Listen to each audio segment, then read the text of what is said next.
আর কোনোদিন আমরা যদি চাই এই লাশের চেহারা দেখতে, কোনোদিন কেউ পারবে না।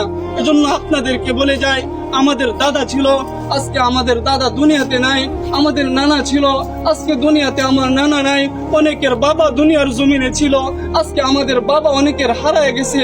এজন্য আপনাদেরকে আমি এই জানাজা থেকে একটা মেসেজ দিয়ে যেতে চাই।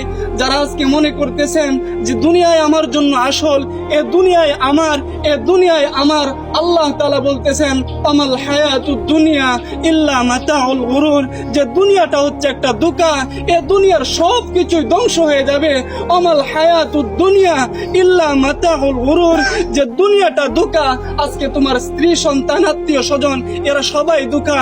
এজন্য মুহতারাম হাজরিন, দুনিয়ার মুখ থেকে আজকে আমরা আমাদের চেহারা, আমাদের দিল, আমাদের কলব আজকে আমরা আল্লাহর দিকে ফিরাইয়া দেই। যে জিন্দেগিতে যত গুনাহ করছি, আজকে এই জানাজা থেকে আমরা প্রতিজ্ঞা করতে চাই আর গুনাহ করব না। যেই কবরে আমাকে যেতে হবে, সেই কবরে আমাকে একা থাকতে হবে, আর গুনাহ করব না। এই প্রতিজ্ঞা করে যদি আমরা এই জানাজা থেকে যেতে পারি, ইনশাআল্লাহ এই জানাজা আমাদের জন্য সফলতা বয়ে আনবে। সুবহানাল্লাহ। কথা আর লম্বা করার কোনো প্রয়োজন নেই। অনেকেই আত্মীয় স্বজন আছে, তারা কথা বলবেন। এই জানাজাই হচ্ছে আমাদের জন্য সবচাইতে বড় সবক, কথা ঠিক না?